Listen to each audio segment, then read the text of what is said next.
అందరికీ నమస్తే. ఈరోజు టీపీసీసీ ప్రెసిడెంట్ అయిన మహేష్ అన్న గారి పైన తప్పుడు కూతలు ఊస్తూ ఉంది, ఏకవచనంతో బోధిస్తూ ఉంది పావని గౌడ్. అమ్మ, నీకు ఇప్పటికే పలుమార్లు మేము హెచ్చరించడం జరిగింది.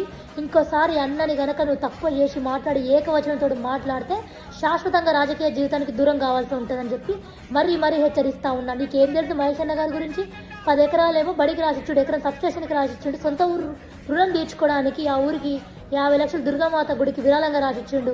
అంత గొప్ప సహాయం, అంత గొప్ప మనసున్న వ్యక్తి ఎవరైనా నీ నాయకులలో కానీ, నీ లీడర్లలో, మాజీ మంత్రులలో కానీ, ముఖ్యమంత్రులలో కానీ ఎవరైనా ఉన్నారా? నువ్వు మాట్లాడుతూ ఉన్న బీసీ అని చెప్పారు. ఆయన బీసీ కదా, మేము గౌడ జాతికి చెందినవాడు అనుకుంటున్నావు. బీసీ, ఎస్సీ, ఎస్టీ, మైనారిటీ అన్ని కులాలని, కుల మత జాతి భేదాలు లేకుండా అందరి మనసుకు అద్దుకున్న వ్యక్తి ఎవరైనా ఉన్నారంటే అది మహేష్ అన్న. అలాంటి వ్యక్తి గురించి తక్కువ మాట్లాడే ముందు నీ స్థాయి ఏంది? ఒక సంఘ సంస్కర్తవా, లేకపోతే ఒక ఉద్యమకారురాలువా, ఒక మహిళా కార్యకర్తవా? ఏది లేదు, దిక్కు దివాన లేకుండా సోషల్ మీడియాను వేదికగా చేసుకొని తప్పుడు కుతలు కూర్చో బజార్ కుక్కవి నువ్వు. ఇంకొకసారి నువ్వు గనక మా నాయకులను కానీ మా లీడర్లను కానీ మాట అంటే మాత్రం బిడ్డ గుర్తు పెట్టుకో. నువ్వు నీ నాయకులు అందరూ కలిసి నీ కేసీఆర్ ఇచ్చే చీరలతోటి రోడ్ల మీద ఏప చెట్టుకు ఉయ్యాలలో కట్టుకొని ఊగాల్సి వస్తుంది.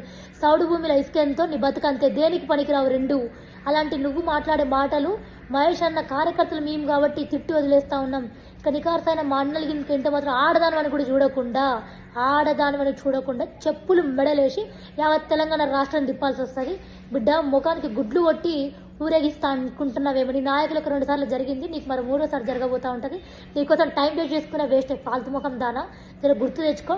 యాదలో పెట్టుకొని మాట్లాడు, నాలుక అదుపులో పెట్టుకొని మాట్లాడు. ఇంకోసారి తప్పుడు కుతలు కూస్తే బిడ్డ నాలుక